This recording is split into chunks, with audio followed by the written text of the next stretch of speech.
From a solar-powered shed in Rockland County, New York, comes a daily podcast like no other. Ladies and gentlemen, your host, Pete Dominack. Hello, everybody. It's the Friday show, and everything's different on the Friday show because on Thursday nights, we have the stand-up subscriber hangout. Always a riot. Thanks to all of those of you who came. And right off the top, I want to apologize to those who listened to the show yesterday morning. Amazing guest, David Brum, but somehow I let the music go and never faded it out. And I am so sorry. I re-edited that around 10 a.m. Thank you to DJ Monzak, who was the first one to alert me. Where were the rest of you? I am so sorry that I was trying to talk over the music and I had it up, and that was really amateur. And I blame Odessa, my intern, even though she had nothing to do with it, but I need somebody to blame. So there you go. And I will do better. I'm so sorry. I have an awesome two conversations with you today. First, comedian Christian Finnegan joins me for his regular Friday conversation. Great to have him back after missing him last week. And then the former candidate for lieutenant governor of Florida. She ran with Charlie Crist this last election cycle.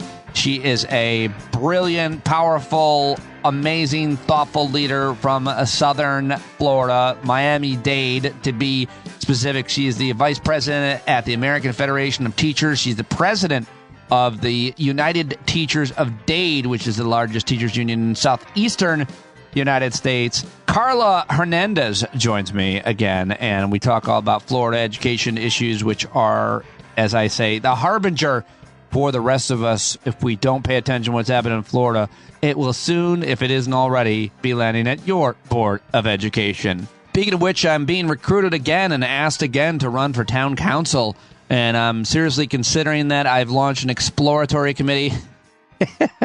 That means I'm just talking to everybody about it. I'm just talking to people, stakeholders. And so soon I'll have an announcement whether or not I'll run for town council. What do you think about that? Don't worry. It won't affect this daily podcast at all. If anything, it'll enhance my credibility, and it'll be more of the change that I want to be and that I want to see. So stay tuned for that. All right, that's it. That's all. No news here on a Friday. I skipped the news. There's plenty to pay attention to, and I'm looking away from Don Lemon's sexism on CNN. That was putrid yesterday. If you missed that, go look into it. Really, really bad, and he should be benched if not fired. But that's all I've got to say. That's all I've got to say, because I want to get first to Christian Finnegan and then Karla Hernandez, and for you to have a great Friday and a great weekend. I may be dropping a special conversation over the weekend, but lots coming up. Thank you very much for listening. Thank you for subscribing. Thank you for supporting me with a paid subscription. If you haven't signed up for a paid subscription, please do it. I haven't had a paid subscription in I think almost 2 weeks, which is scary and depressing. I worry. What's going on? Sign up now. StandUpWithPete.com right now. All right, he might be best known for being one of the original panelists on VH1's Best Week Ever. He was Chad, the only white roommate in the Chappelle Show, infamous Mad World sketch. He played Martin in the popular syndicated sitcom Are We There Yet? And political junkies will recognize Christian Finnegan from his many appearances on Countdown with Keith Olbermann. He's been a regular guest on my show for years because I absolutely love him, adore him, and think he's brilliant and hilarious. He's a fixture on Comedy Central. He had his own 1-hour stand-up special, as well as Comedy Central Presents. He's also appeared on Conan, The Late Show with James Corden, Good Morning America, Today Show, and so much more. His comedy albums and specials are available on iTunes and Amazon, and his stand-up is a regular rotation on all the streaming services. His latest special, Christian Finnegan, Show Your Work, was released in October 2021, and you should all subscribe to his Substack, which is New Music for Olds at substack.com. It's so good. He's so good. We caught up. Great to catch up with him. I always love our discussions, and I'm very excited that he's here. Ladies and gentlemen, follow him on Twitter, all social media, Christ Finnegan. Let's do it right now with Christian Finnegan. There he is, Christian Finnegan. I missed you last week. That's my fault. I'm sorry. I appreciate you joining me, and thank you. Hi. Boy, that was a lot of emotion right out the gate. Yeah, too much? I missed you as well. I sat in front of this microphone for 40 minutes just because I'm a creature of habit, and I don't want to. Well, I'm sure you were multitasking. I did see that you did give the dogs the haircut. That was a while. That was probably like 2 weeks ago. Oh, okay. Yeah. I was just going through. Pete, I really need you to be more on top of my Twitter feed. It's, it really Well, I like saw that in an issue of your newsletter, New Music for Olds, and I'm there for all of it, but especially like whatever is happening in your life. I really do. I'm not going to lie to you. I love the music. I go back, but I literally scroll all the way down to the part where you talk about what's happening in your life and give thoughts on other things. That's the kind of fan I am. Yeah, I don't know. I've kind of just decided that like I'm going to write about whatever, like obviously the music is the sort of general framework, but I don't want to, I'm only doing this for myself. Nobody's paying me. I mean, the people who are subscribing are paying me. Not as many of you as I'd like. No, but I really don't want to feel like, well, this doesn't belong in the newsletter. Like if I want to write about it, I'm just writing about it. Well, I could listen to you or read you write or talk about anything from cutting your dog's hair to watching video games, which we'll get to because you have recently experimented with that and you justified it, and I want to get to it. But first, our friend Ophira Eisenberg is doing continuing her show. I guess, was it 3 weeks that she's been doing Leaving a Mark, a comedy about scars, and you were on the show the coldest night of the year. How was it? It was great. It was fun. And it was very much like Ophira. It was funny and smart and a little dark and real, and it's a great story. I don't want to give anything away, although it is closing Friday, which I believe is tonight. But I'm sure that it'll be back, and I'm sure, she's going to take it back in the shop and tinker with it and things like that. But she has a lot of scars, physical scars, not mental, although I'm sure she has those as well. But, it's really an interesting story. A lot of solo shows, it sounds a bit solo showy, like, oh, this is how I overcame this trying thing in my life. But the thing about Ophira is that, like, she's a comic first. And so it's all funny. Like it's not a TED talk. It's comedy, but it definitely has a little more heft than anything you would see when she would perform at like a club or something, which is, she and I are a little similar in that sense that sometimes I feel like we're not fully club comics. Like we want to do something that's a little bit more narrative in style. But whenever I go to do like storytelling shows, I'm just like, oh my God, tell a joke, please. Or say something like tactile and finite, and instead of the sort of wispy kind of musings on, something happened to you in 7th grade. So it's if you're a fan of hers, I think it's you'll love the show. And even if you're not a fan of hers, I think it'll make you one. I was so sorry to miss it that night, but I'm so glad that you guys got together. How did it go? Yeah, you come on and then it was good. Yeah. Well, she does a thing, and I don't think I'm giving away too much, but she does a thing in the middle of the show where she has like a scar competition where, she has people write down on slips of paper or raise their hand and talk about like scars they have and how they acquired them. Oh, wow. That's super interesting. Yeah. And it's fun. I mean, and it's a great springboard for an interesting conversation, like, oh, how'd you get that scar on your knee? Like, even if it's just like I was 7 years old and I was playing in the house or whatever, it always leads to sort of fun stuff.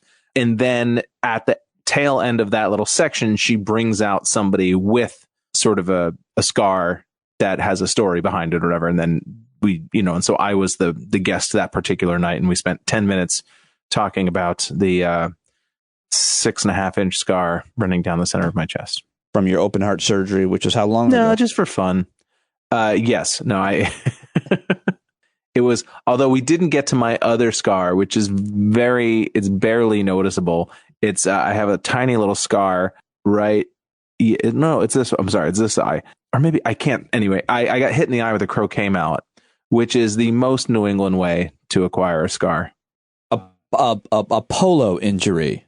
But it was like when I was growing up, I think my dad always had kind of aspirations of being a Kennedy, like one of the Kennedys, Irish Catholics from Boston. And not that we were like, we were middle class or even upper middle class, but he grew up very much, in the 50s and the 60s, and big Irish Catholic family. And I think in his mind, he had visions of like, well, if we get a croquet set and bring it out to the backyard, that's kind of like the Kennedy compound.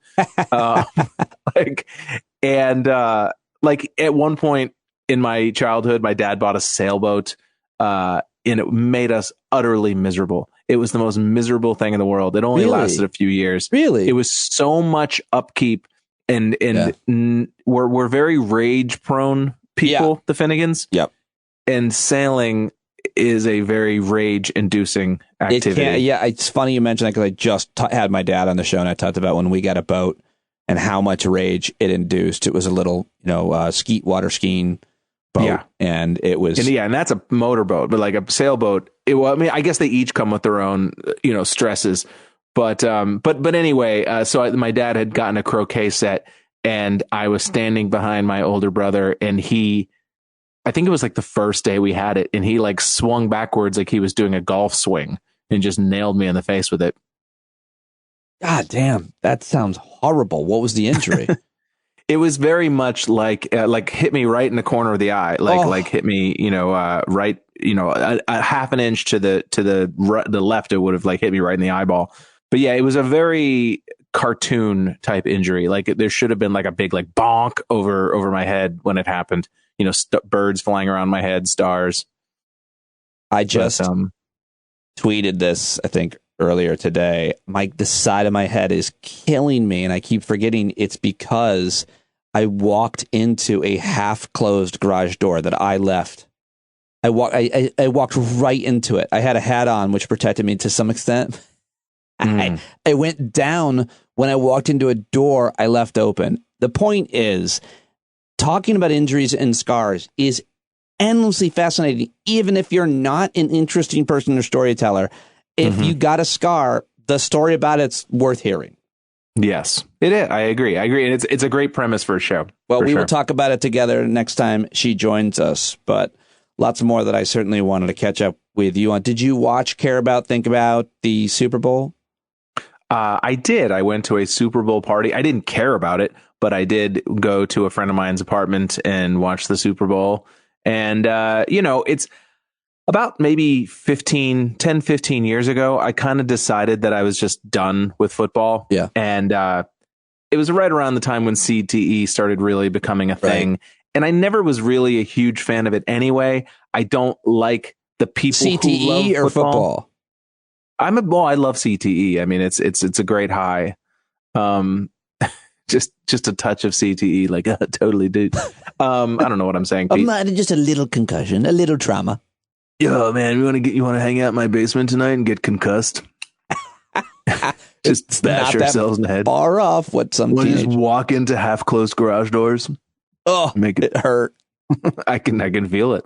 But you were never a big fan, but still, it's like I was a kid like everybody, and you play football out in the street with your friends and all that stuff. But it never, football is a very militaristic sport, and it appeals to a certain type of person.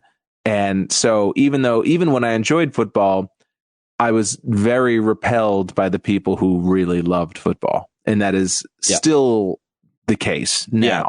And so I stopped watching them for a long time, and I don't have cable anymore. So I don't really know who's, my main interaction with football at this point is that I'll play like Madden, the PS4 game, PS5 game. Well, whose party did you go to? Keith Malley of Keith and the Girl fame. Oh God, I love them. I saw what they were just doing, their 24-hour. I think they're so great.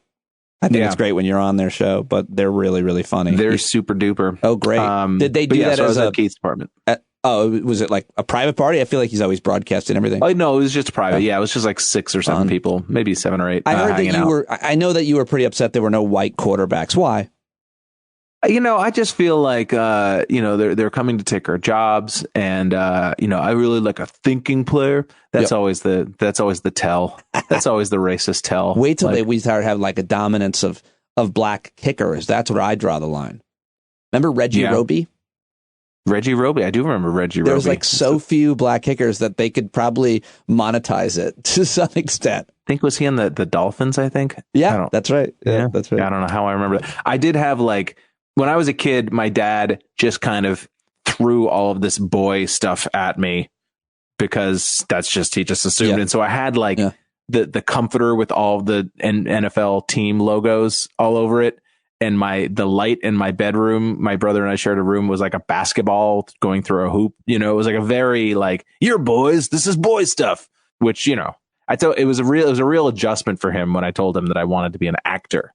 He could not handle it. That wasn't an option. I didn't throw a theater out there. Yeah, he didn't embrace it at first, but then when he did, he really went the extra mile to be supportive. I think the worst Christmas present I ever received, he bought me a black sweatshirt that had on the front of it airbrushed red comedy and tragedy masks. And then it was encrusted with rubies all over it, like little fake rubies all over the sweatshirt. Boy. Yeah. And and it's like a Christmas present and you're like a little kid. So it's like, you got to wear it to school once or twice just so that that'll get off your ass. It did not go well, Pete. No, I bet it didn't. I'm guessing that it didn't. Go well. And that's the reason you're here talking to me. Yeah. He also bought me a pair of sweat slacks that year. Like you would see somebody wearing in like a chorus line. Like they were white slacks, but they were made of sweatpant material.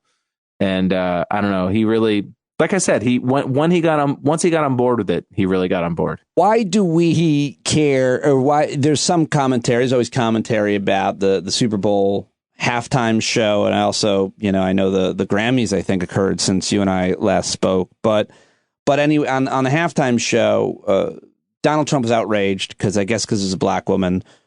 Howard Stern was outraged because she was lip syncing.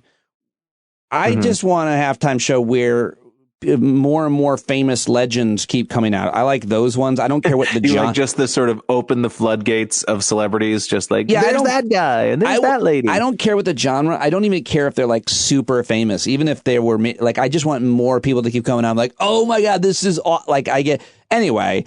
Why is lip syncing so offensive? If she's on a platform flying through the sky, it's got to be hard to also sing. Yeah. I mean, it's, I'm kind of a nerd to it at this point. It's been going on for over a generation now, like complaining about lip syncing at something like the Super Bowl. It's a drag. And, let's say I'm more impressed when someone isn't lip syncing than upset when they are. Okay. Because I especially when it's somebody like Rihanna, who, I think she has a nice voice, but she's not like a powerful belter of a singer. It's not like Adele or like, where she's just got this canon of a voice that's Mariah Carey, but she also but so I wasn't terribly shocked that she was that she was lip syncing. I mean, I know the way the culture is now, especially when it comes to social media, is that like people who love Rihanna had already decided that it was amazing before it had even happened. You know what I mean? And the people who are inclined to not like Rihanna had already decided that it sucked before it happened. And then once it's over, it's like you can feel people like rush to their Twitter feed or their Instagram feed or whatever to kind of defend their team. I'm team, it was great. I'm team, it was terrible. Right. I'm team, is she pregnant? Along with a lot of other people. I think she clearly was. I mean, I think she clearly was. No, her rep rep came out and said that she confirmed it. Yeah. Yeah, and it's like she was dressed in a way to emphasize it. If she was if she had like a gut and she didn't want people to know, she could have dressed in a way that hid that. But no, she was very clearly, I was screaming at my TV, take Rihanna off that platform. She's pregnant. Get her down, for God's sake.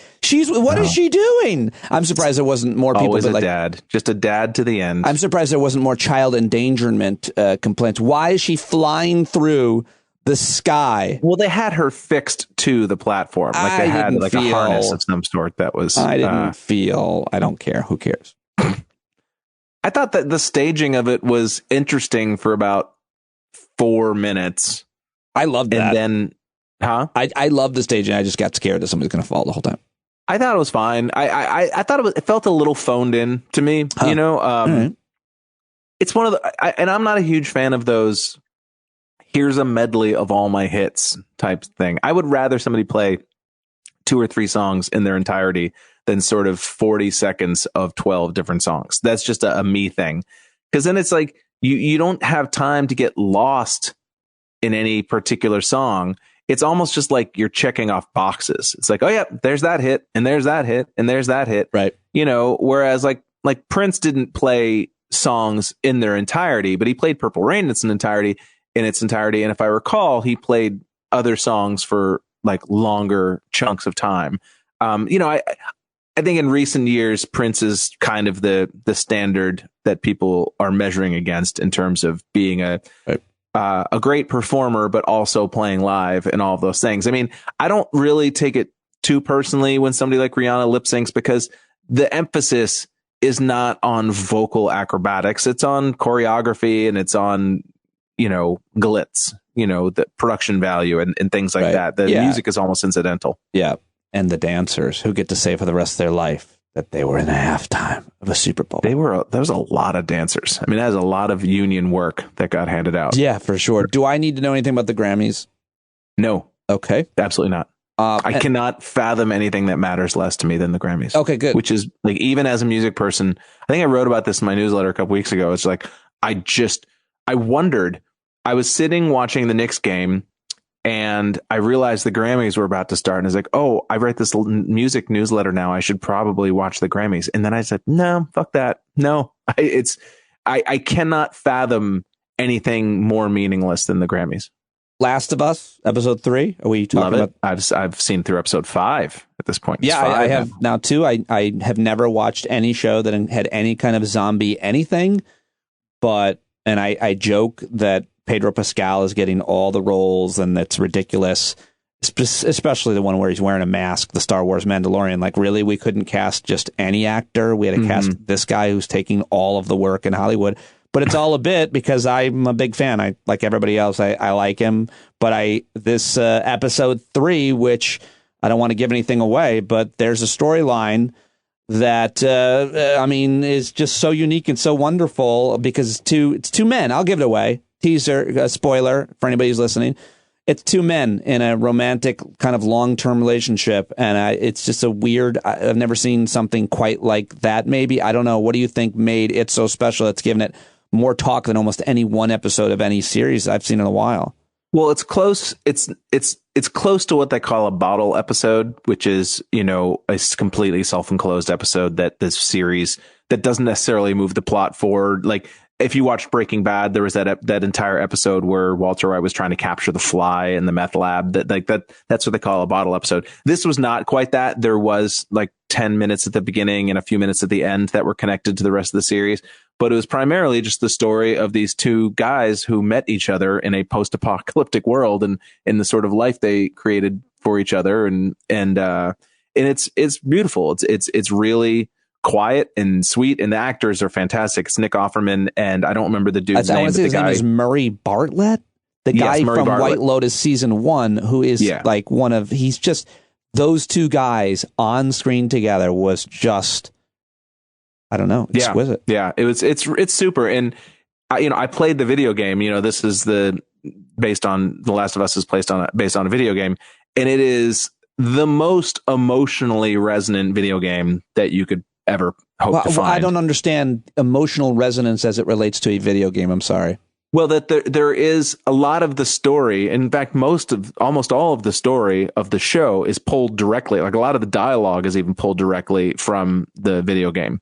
And like, there's a lot of what they call cutscenes, which are when you're just watching it like a show instead of actively controlling the characters, and it's really beautifully written, and it's very cinematic in the way it reveals the scenes and the backgrounds and the locations. And the show really does a good job of taking that and then expanding on it. Like, the characters, Jim and Frank, I don't remember Bill, and I don't remember what the characters' names are that the two men play, but they are spoken of in the show. I think you meet one of them in the game rather. But all of that almost that entire episode was new. That was not in the game. But it definitely was in the same tone as the game. And I know some people, they just instinctively, they hear like, oh, it's based on a video game, and they just be like, well, I don't need to be watching that. And I totally understand that. Was certainly me at first until I watched it. Yeah, but it's quite good. Yeah, I'm loving it. Awesome. Go watch it, especially that one episode, which is not a zombie show. not that one. That's for sure. Yeah, it's really not. I mean, there are definitely scenes where that stuff takes over, but it's a much quieter show than I think you would imagine based on the premise. All right, little politics. You live out there in Queens. It's hard to believe that George Santos is still in Congress. Are you paying day-to-day or any kind of attention to that guy and his antics? It feels like we're in a bit of a Santos lull right now. It feels kind of like this is a very inappropriate comparison, but kind of like the war in Ukraine, where there's a lot of drama and excitement and like, oh my God, is Ukraine going to win this, or is Russia gonna pull it out and and get Zelensky or whatever? But then sort of the battle lines just sort of settle in, and it becomes this sort of just slow slog. And that kind of feels like the way things have sort of happened with Santos. Like for about 6 weeks, it was just every day is like, is he going to resign? Is he going to resign?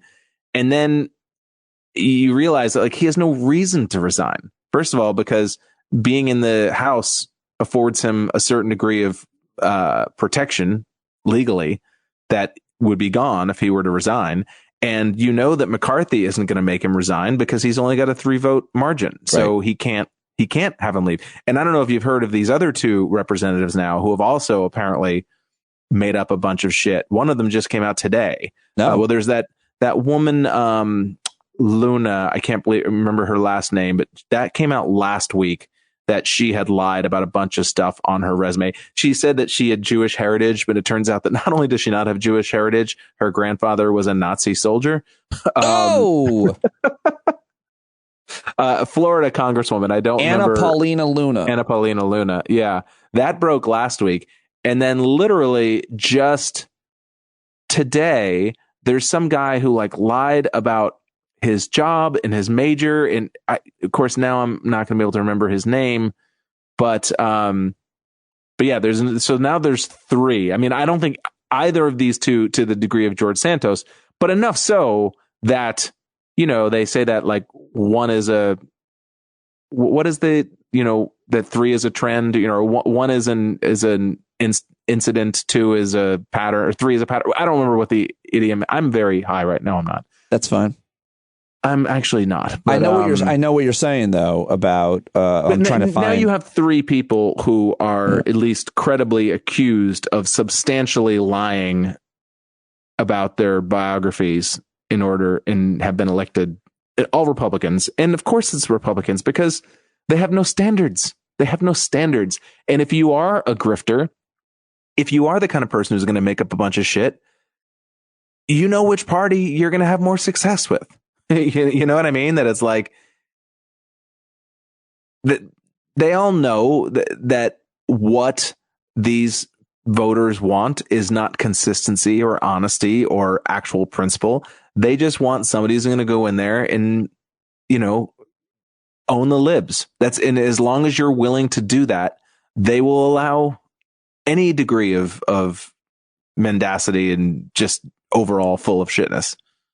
Just seen this article about Anna Paulina Luna, the Washington Post did 6 days ago. I had not heard about that. And yes, she has been identified as several different ethnicities throughout her life. Imagine if we knew somebody like a comedian who did that, like they would get just destroyed, and rightfully so. It is such an egregious. And I mean, I think Elizabeth Warren I always felt like that was innocent. I always feel like your family tells you that you're part something, and so you then end up saying you're part something, Yeah, and people have also remembered, like, this was, 30 some odd years ago. It's not like there was the DNA tests you can send in for $50 and find this stuff out. It's like, you're kind of trusting family lore. Yeah. And do you maybe lean on that a little, when you're trying to get into college or whatever? Do you maybe, like, if I know that I do have a little bit of Native American history, do I maybe lean into that a little bit? Probably. I think most people do. But did you always say that? Or did you keep changing it from, I mean, this woman clearly changed it based on where she went. And I'm all for reinventing yourself, but not like, not with a lot lies. of these people, and I know this is true of Santos, when I think it's true of this Paulina Luna woman, but that they started as Democrats or whatever. And then it was like, oh, I see where I can really get my grift on. Like I understand who I need to be in order to have success, because it's, they saw it happen. I mean, if you want to say that Trump wasn't the beginning, that Trump was a symptom and not the cause or whatever, but it's like he did sort of open the floodgates in the sense that people had a very tactile example of like, oh, it really doesn't matter if you're honest. Like, it doesn't matter at all. It's as long as you never apologize and just keep pushing forward. As long as you're a dick to the right people. What do you think of Nikki Haley announcing that she's going to run? So far, she hasn't differentiated herself in a couple of the interviews that she's been asked to differentiate herself from the president, who she worked for as the U.S. ambassador to the UN. What she's basically said is we need someone who isn't so old, which is, catches both Biden and Trump. But that's the only way she's separating herself and Donald Trump is ageism, which I'm all for when it comes to running for president. But that's it. That's the only issue. Anyway, he's going to. I mean, she's again, another just cipher, another complete principle free. I'll be whoever you need me to be at any given moment.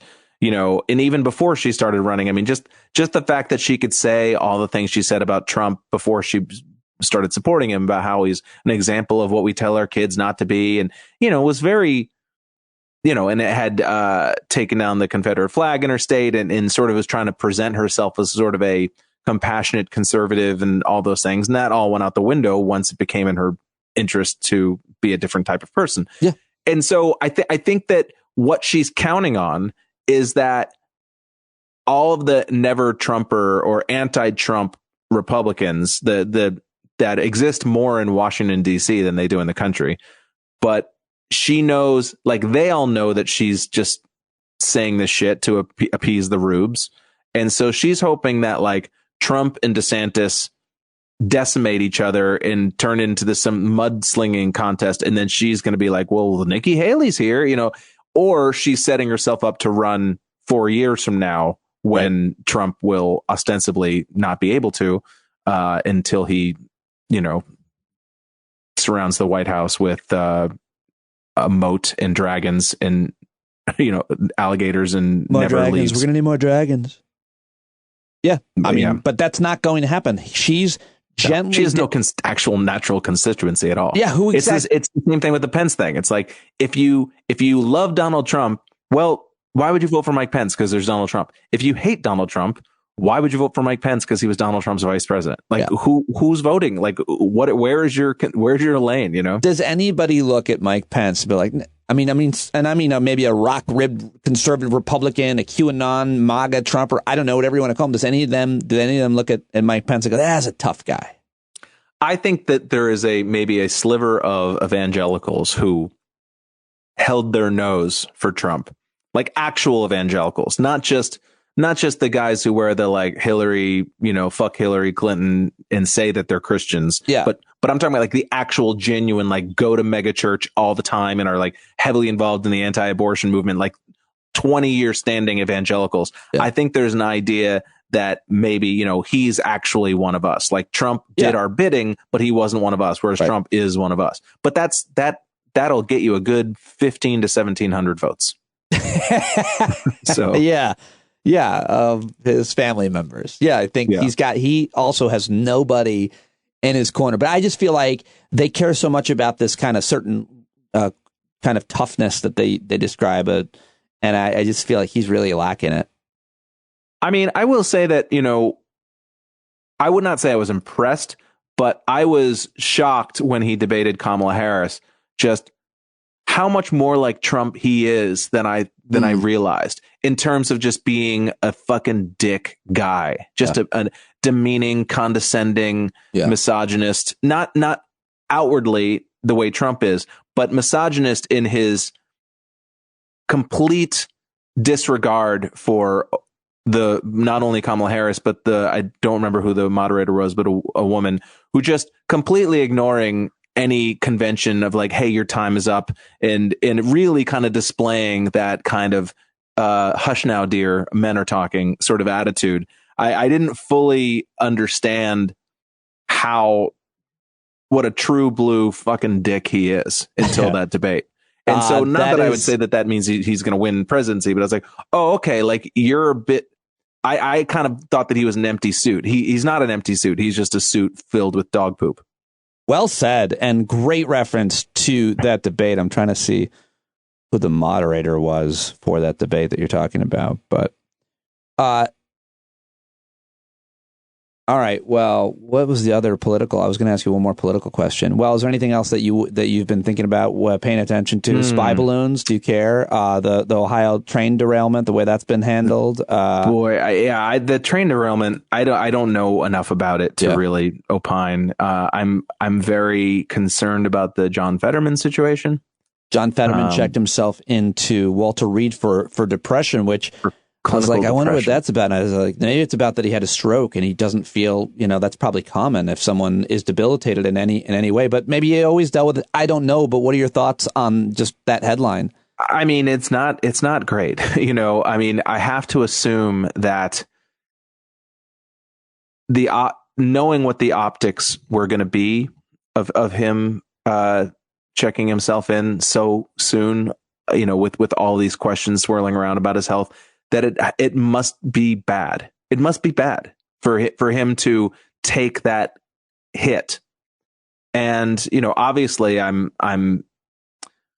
feel worse for him than I do the sort of political ramifications of it, because, it wouldn't be the most opportune thing in the world. But even if he did have to step down, there's a Democratic, I don't exactly know how Pennsylvania works, but there's a Democratic governor, and I'm assuming that they would appoint a Democratic replacement. And so I'm not super concerned about the actual political power aspect of it.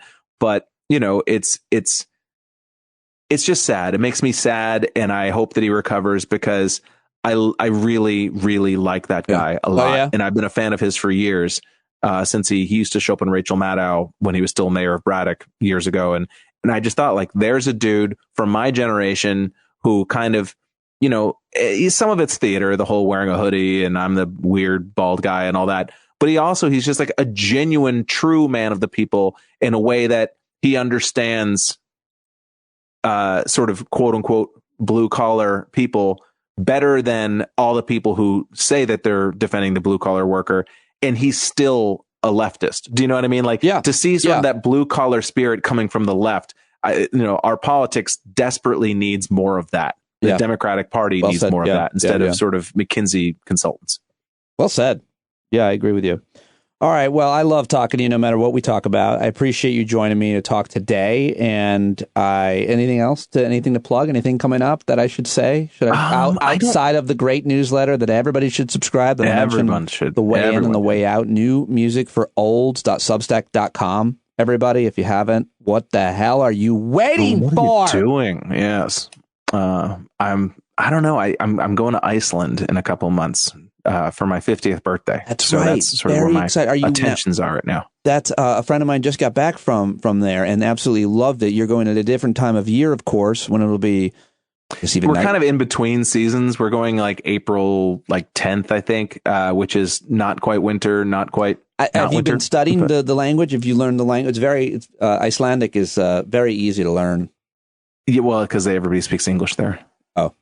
I think it's one of those places like the Netherlands where they just assume that you need them to speak in English too. That's exciting. Are you ramping up? Are you getting ready? Are you thinking about the trip? Do you plan for it? Yeah. We're going through one of those sort of tour companies, but it's like a self-guided tour where they just kind of they make the hotel arrangements, whatever, but they give you a car and you do it on your own.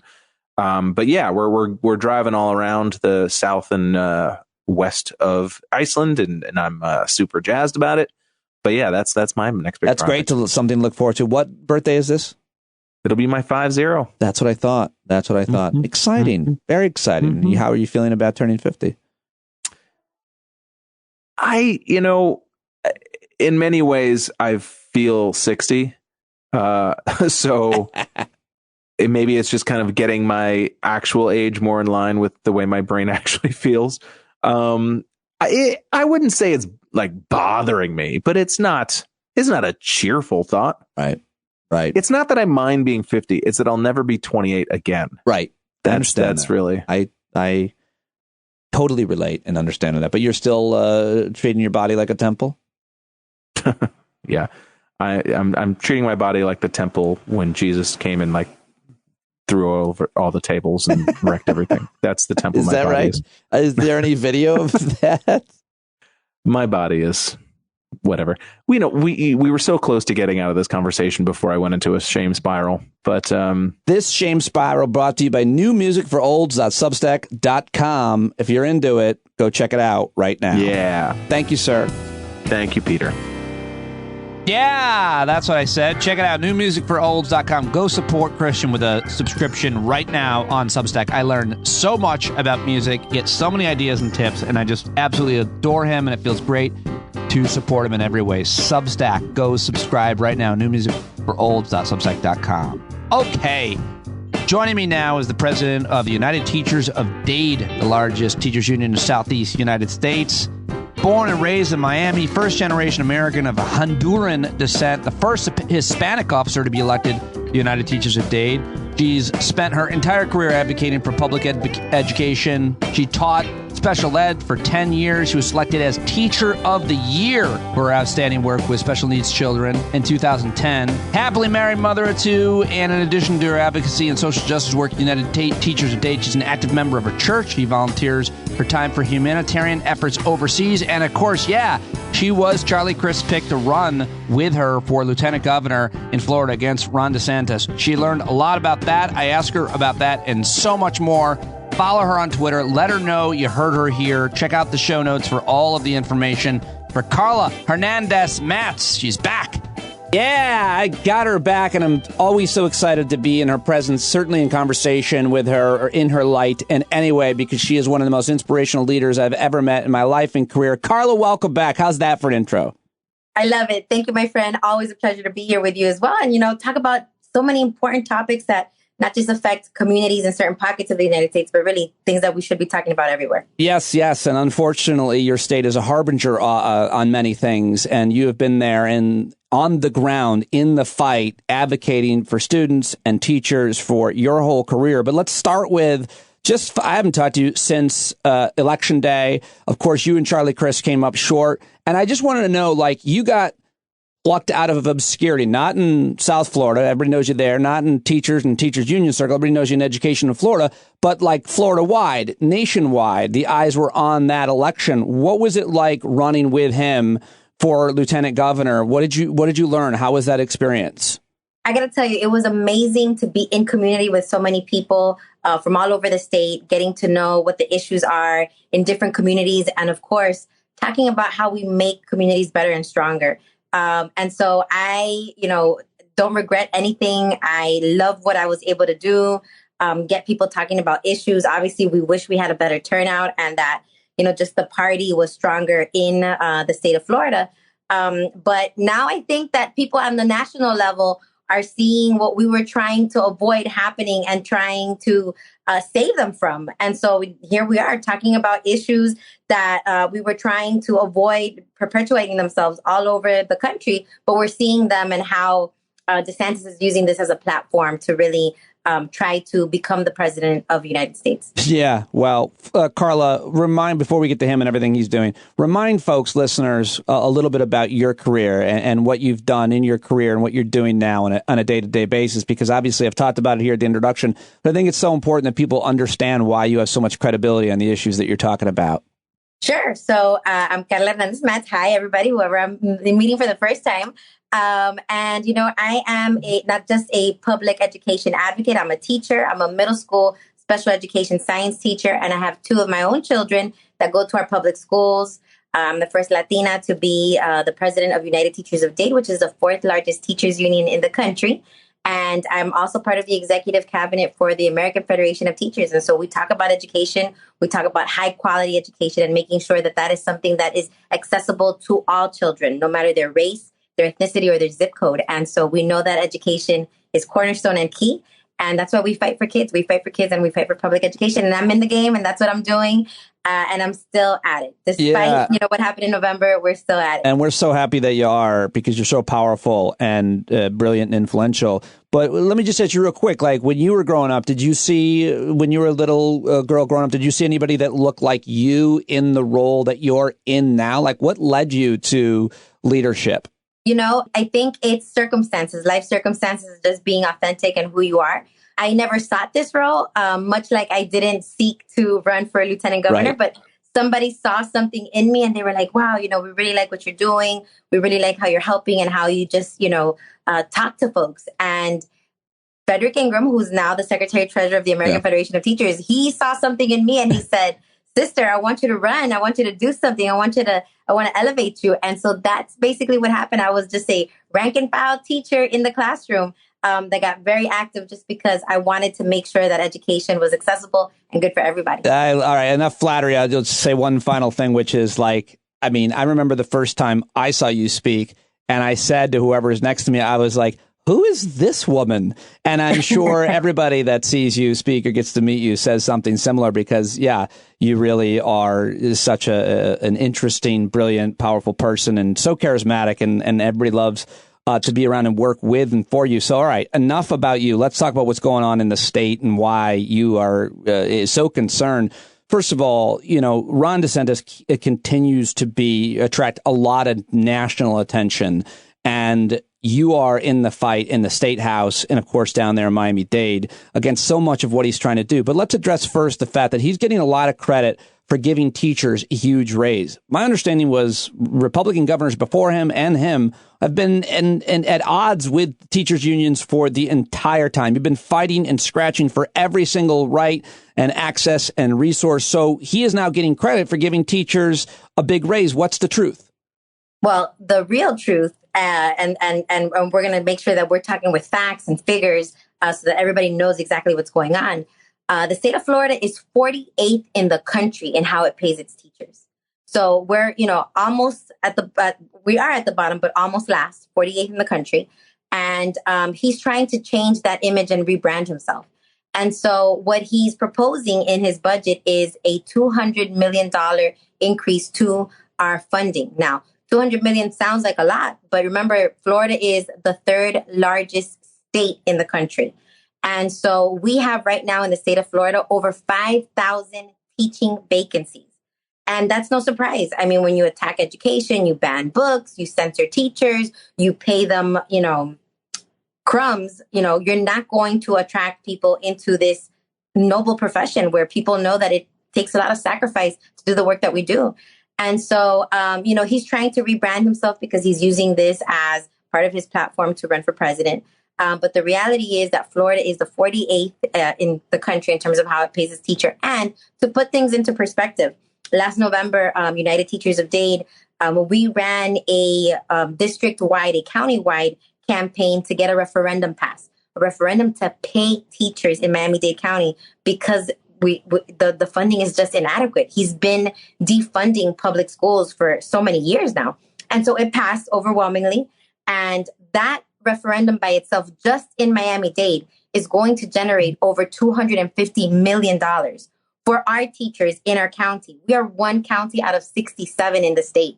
So think about that. That's $250 million for one county that we generated because our tax dollars and our taxpayers decided, hey, we're going to go ahead and tax ourselves because we believe in education. We know teachers are underfunded and we want to pay them. And he wants to offer the same for the entire state for, over 170,000 teachers. It's going to turn out to be $50 per paycheck. No. How about that? No, $200 million spread amongst all the teachers in the state, bumping you up to be like in the top 4 paid in all of the country is going to give you an extra $50 or something. Oh my God. And teachers, we can go get some coffee. Because we both know my mom was a public school teacher. That money is going to be used to pay for like supplies that their budget doesn't cover. They're going to be buying pencils and notebooks and anything else. That is a crazy statistic, and I'm so glad that you're here to clear that up for us. Okay, so the other thing is you mentioned book bans. What the hell is happening? You know, it's really scary. Even conservative parents are like, I don't like when the state bans books. I don't think so, I feel. You know, it's horrible because anyone that has read history, that, you know, has done a little bit of research, or that comes from a country where they've seen fascism, right? Where they've seen how authoritarian, leaders govern and what they do and how they oppress education and education systems. They see the similarities and they can do this comparative analysis and see what's happening here. And so we have, a governor that's going around and encouraging people to ban books. Florida is the number 2 state with the most banned books in the country. We are only outbeat by Texas. And so there is a big push to ban knowledge. We know that knowledge is power, right? And we want children to have a holistic education where they learn and they analyze and they see topics that are very important on how history has shaped communities and how people have changed things to make communities better. And he's just uncomfortable. And so he's uncomfortable with himself. He's uncomfortable with perhaps his own past. And so he doesn't want people reliving this. He thinks that by not talking about it, by censoring teachers, by banning books, then we can whitewash history. I mean, and it's gone to such an extreme that he's even rejected AP African American Studies courses. And now he's in a fight with the College Board. Like this past week, he did a statement saying that maybe we'll get rid of all AP courses. I mean, that's mind blowing. Can you think of the damage that he's doing to these kids who have worked so hard, to be able to apply for these college credit advanced courses? Placement, for people who don't understand, is like my daughter is a senior in high school. My other daughter is a freshman. It's taking college courses and getting college credit while you're still in high school. Yeah. And so, it disproportionately is going to disadvantage our minority communities. I mean, these are communities that maybe don't have access to getting, AP courses or advanced college, credits, so that, it's a less of a financial burden for them when they do go to school. And so, these are kids that have worked so hard and, they're trying to, continue their education. And, we are as public school educators, right? We're educators who are saying, hey, the sky's the limit. You can go pursue, push harder, get those credits, keep on advancing. And then we have a governor that's saying, I'm going to act like a petulant child right now. I'm upset because of what the College Board said in a statement. And I'm just going to shut down the whole thing. I mean, it's really bizarre behavior. We were trying to warn people about this. So now let's talk about it. Let's talk about it and warn everybody else now about what's happening in the state of Florida. How is it being received? What has been, I saw that there was a march, I think yesterday, people in the streets like, what are you doing to fight back? I mean, this is so egregious and so important that the entire country pays attention. I've been in the fight in my local school district against these same types of parents who believe these same types of things. What are we supposed to do?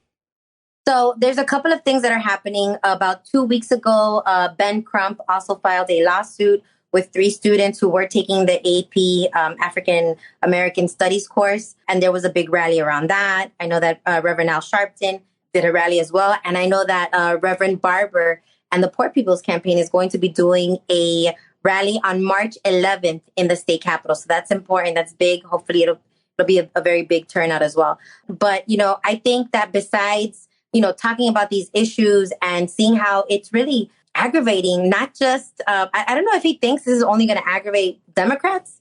This is really infuriating Republicans as well, because they, there's so many people that understand and value the importance of history when they see that teachers are completely removing books from their classrooms. This is happening in a major way in the Panhandle, when they're covering their bookshelves, when, they're doing TikToks about this and posting of how, they've spent their own, you started talking about this earlier about your mom, the classroom libraries are not resources that they give us. This is years of curating where teachers spend their money and they go out to bookstores and they purchase these books because it adds or it enhances their curriculum, what they're teaching, everything that they know that they're going to be teaching that year.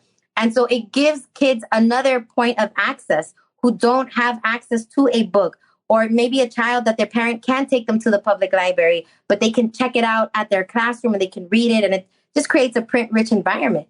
And so, when you see teachers that are devastated because, they've put, not just effort, but of course they've invested monetarily in creating these library systems in their classrooms, and they're being told that they have to shut it down because there's like a library police system now. It's crazy to think that this is what's happening, but it is what is happening here in the state of Florida. And it's, infuriating not just Republicans, independents, and Democrats. It's really infuriating a lot of people. But we know that he's doing this because he's trying to stir up a base, a very particular right-wing MAGA extremist base. And, we'll see how this plays out for him. But in the meantime, it's hurting education. It's hurting kids.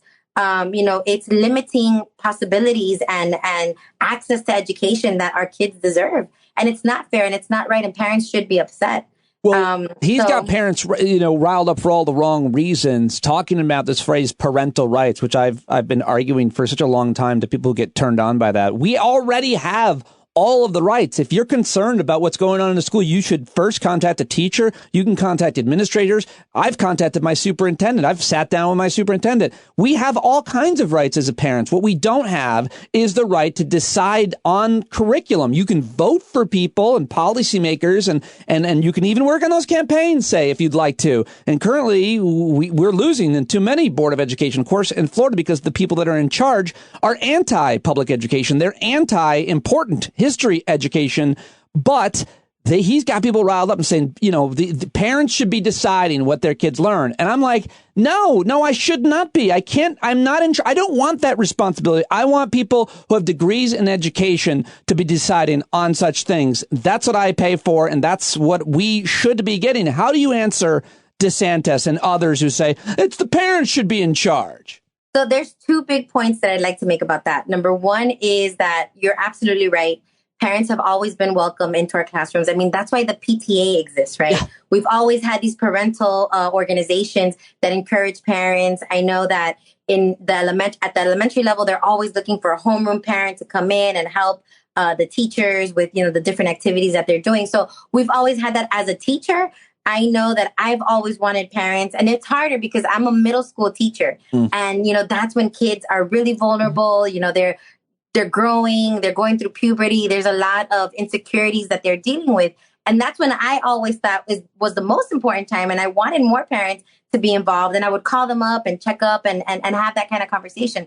But parental involvement has been something that teachers have always advocated for.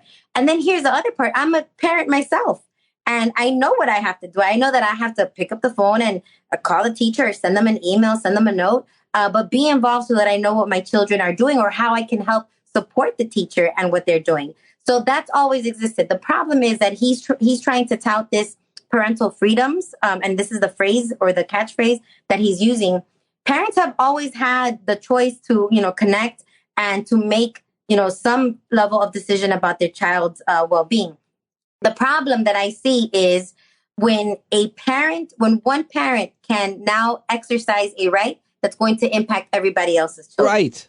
So if you're a parent and you don't want your child to learn about, I don't know, Roberto Clemente, okay, Celia Cruz, right? If you don't want them to learn about these Afro-Latinos, that have, had a historical impact in the country and, of course, their struggle on how they made it there, then that's fine. That's your prerogative. You're the parent. But when my decision or that parent's decision impacts now everybody else's child in that classroom, I have a problem with that because I am okay with my child learning about Roberto Clemente and Celia Cruz. And so, our Justice Sotomayor. These are, real historical figures that have had an impact. And so where do you draw the line? Where does one parent's rights and freedoms over their child and what they should learn, where do they overstep that boundary and where do they impact everybody else? And then why aren't those parents upset about what's happening? Because there's some parents that want their children to have a very holistic education, well-rounded, where they're learning so that they don't make the same mistakes that our ancestors have made in the past. So well said. I think that's key. That is so well said. So well said. I've got to write down everything that you just said. Let me ask you one more thing, though, about one other separate, really important issue, which I've been reading about, talking about, advocating against my entire career, which is this idea of universal choice. The Florida House Republican speaker majority announced that they're going to make a proposal that would make every student in Florida eligible for school vouchers. Karla, sounds great. What could go wrong? So I'm going to give you a little background on choice. First of all, we know that our public schools started on the premise after, Brown versus Board of Education. There was no segregation, right? So everybody was together, and it was about creating equal opportunities for everybody. And so, through time, we've seen that there have been some systems of racism where there were people who tried to take kids and create these private institutions so that only certain kids would have access to a higher quality of education than others. That is how a lot of this got started. About, 20 years ago, when vouchers started to pop up, the idea was that if a child, especially a special needs child, had an ability or a disability, that they would have access to education that they couldn't normally afford because of their financial circumstances. And so, we have to understand that, right? That is a harder type of life. That is more resources that child or that parent needs. But now it's just been, turned into a monster where it's only about making money. And so they've opened it up where there's no gap no cap. So a person that is a millionaire that is, that can't afford a private school is going to have access to these vouchers. And here are the multiple problems with that. Number one, taxpayer dollars should be going to public schools, right? They're accountable to the public. We have the highest standards. Every teacher is certified. We know that there are standards that we have to abide by, and we do. Private institutions, first of all, they don't need to have a certified teacher. So you don't know the quality of education that your student is actually getting. And, since when have we gotten into this business where public dollars go to private for-profit industries, right? And organizations.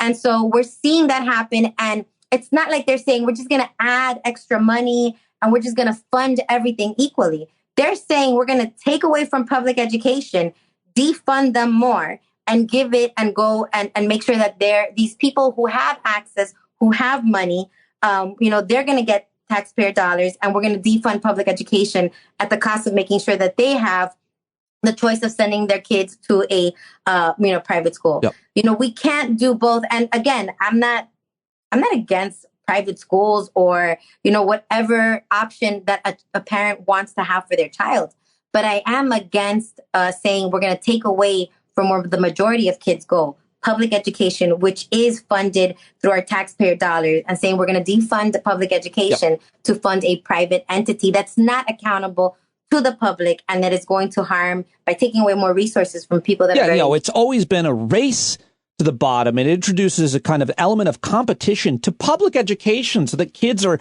competing for a dollar for an opportunity to go to this school. There are winners and losers in a way that public education, which has never been perfect, has never had. And it weakens America in every single way, because public education is, if anything, primarily responsible for what has made this country strong by any measure of how you would measure a country's strength. So, all right, I didn't mean to end on my own rant, Karla, but I just had to add to what you're saying about the privatization of public education and exactly what the aim has always been from a lot of folks in this country that want to make money off of public education. And it's just no other country does that. No, and we can't say that we have a perfect system. No, but we do look for equity, and we're looking for these opportunities, and we're trying to make sure that every child, no matter their race, yes, everybody should have the opportunity. You never know where the next Karla Hernandez is going to come from. You're closing the door on the young next woman who would be, following in your footsteps. You're saying, no, you don't get to. We're pulling up the ladder, and it's just absolutely terrible. Well, listen, I thank you. Thank you so much for the work you're doing, for talking to me, for, being such an inspirational leader, and keep it up and keep talking, keep going. We've got your back. Thank you, my friends. Let's keep organizing and letting people know what they need to do. And there you have it. What a week of shows. Thank you very much to both of my guests today, Christian Finnegan and Karla Hernandez. Matt, of course, thank you. Earlier this week, my dad join me. Remember that? That was great on Monday. People are still talking about that one. Bill B in DC and Robbie P. Jones join me Tuesday. The Gen Series Episode 2 with Marquette University Junior Hope Moses on, Wednesday? Of course, the great David Frum joined me today. Thank you to Christian and Karla Hernandez. Matt, go follow her, by the way, on Twitter at Karla for Florida with a K. Karla with a K. Go check her out. She's so great. And say hi to Christian. Go subscribe to New Music for Olds. And that is all I've got for you. If you're not a subscriber to Stand Up, please sign up now. StandUpWithPete.com. Patreon.com/Pete Dominic. Have an awesome weekend. I look forward to talking to you, hearing from you. Email me, standupwithpete@gmail.com anytime. And we'll talk to you on Monday. John Carroll, take it away, brother. JohnCarroll.org, everybody. Go buy this song for $3.99. Do it. Ow. That's right. You got to rise up. You got to stand up. You got to stare the devil straight in the eye. We got to let him know it's his turn to go. See it clear when all you hear is a lie. Don't get up off of your butt, get down off of your fence. Even if it ain't a very friendly audience, well, they'll begin to listen when you start making sense. And you stand up, stand up. No need to point your rifle to defend your town. Just stand up, stand up. You know they can't deny you what you're laying down. Boy, you better stand up, stand up. Show your face of every color, yellow, black, red, and brown. This the place where every lost child will finally be found. There's only one thing to do before we stand our ground, and that's stand up, stand up. Well, the founding fathers saw a land for all. They had to stand up, they had to stand up. They had a keen imagination for a crystal ball, drawing all the plans of a stand up. But all they had to go on was the time they were in, with other causes for laws, and since they weren't even sin, they knew that change was gonna come before the change could begin. They had to stand up. All right, they had to stand up. We got to stand up. We got to look the devil square in the eye. We gotta let him know it's his time to go, and make it clear when all we hear is a lie. Why you lying awake wondering where the money all went? It'll be the cost of freedom that'll go unspent.